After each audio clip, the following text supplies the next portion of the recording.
Kailan po lumapit sa inyo itong si alias Totoy at ano po yung naging unang usapan ninyo? Ano po yung mga nasabi niya dito sa VACC?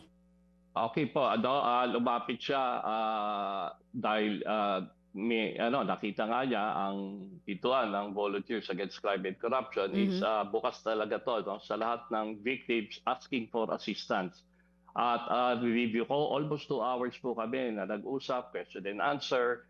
Then nakita namin na merong reasonable certainty of conviction dito dahil personal na interview, body language niya, pinakita niya lahat, yung mga photos, yung iba, yung materials niya na talagang merong on a very high percentage, merong nangyari na una yung illegal detention for 3 days at with may kasama ring torture po yun doon sa condominium, no? Isang high-end condominium dito po sa Makati.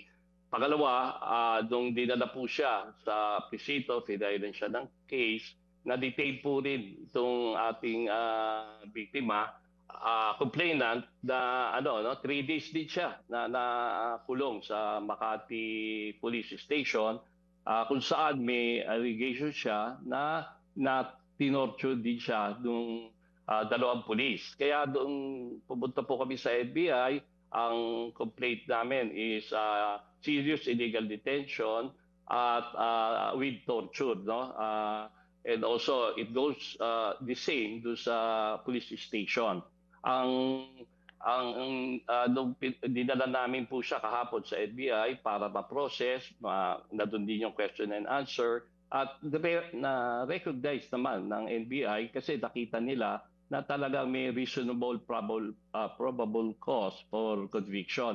Ang totoo niyan, we started 11 a.m. in the morning at 10 p.m. na kami ng gabi na natapos. At again, may follow-through pa rin kami after this interview. Takbo na rin kami ulit ng NBI Mhm. para sa mga konting detalye pa para maging airtight talaga. At ang akusado po dito na broadcast naman sa different stations kahapon, this Mhm. morning, dalawang celebrities, no? Actually, tatlo, the female celebrities, saka dalawang bodyguard, no? Pero hindi siya uniform bodyguard, kung hindi yung personal VIP bodyguards. Yun ang pagkaintindi namin. So, saka may mga adjandos pa dahil bumiyahe yung ah, yung mga bodyguards ng mga akusado hanggang Samar, no?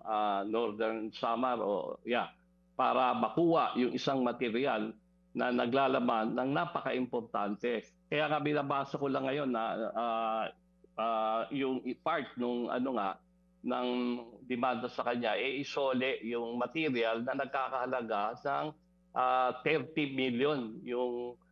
Ang sabi noong una, film. Tapos ito ba yung USP? Yung mga tanong ko sa kanya, sir, hindi. Yung nabuksan nila, kasi nga, na doon sa Ampaw, Sa no? Ampaw, opo. Oo, na kasi itong complainant namin po, 4 years na nag-work sa Mhm. for Rian, no? Rian Ramos.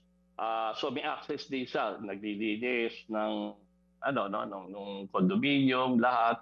At nakatuwaan niya, nadampot niya, Christmas Day, forthcoming Christmas, umuwi siya sa summer on a vacation at nadala po niya yon. So immediately nung nalaman na nawawala yon, talagang nagpunta.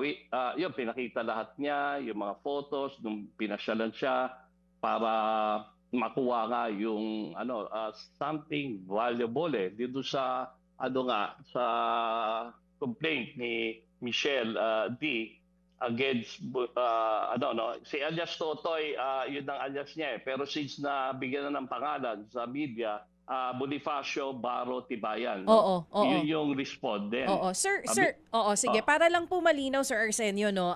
Una po sige po. muna, may nabanggit kayo kanina bukod sa tatlong celebrities, dalawang bodyguards, tama po ba meron din kayong kinasuhan na police dahil sinasabi ni alias Totoy, tinorture din daw Ah, siya? Tama po 'yon. Okay, okay. Almost complete yung complete Okay. information sa Oo. NBI. Opo. May 2 pulis Makati na Pulis Makati. allegedly Oo. na talagang na-torture Oo. niya. May tadyak siya dito. Yun ang iniinda niya. Ang totoo nga ngayon, dapat kanina pa kami. Kaya lang, biglang sumama ng pakiramdam niya. Every time na umuubo siya, sa lakas ng tadyak, siguro yung ribs, no, yung buto, medyo na doon. Pag umuubo siya, iyon yung alleged Nasumbong. statement niya Oo, nitong si Saraysay. Totoy. Mga kapatid, brothers and sisters, saan ka pa? Dito na tayo sa totoo.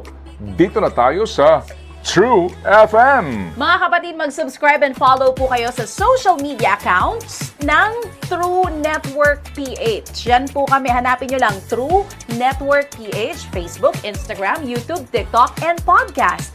Mapa Apple or Spotify man yan, mahahanap nyo kami. Lahat ng mga napapanood at napapakinggan nyo po sa programa, nasa social media accounts namin yan. So, paano mga kapatid? See you sa social media!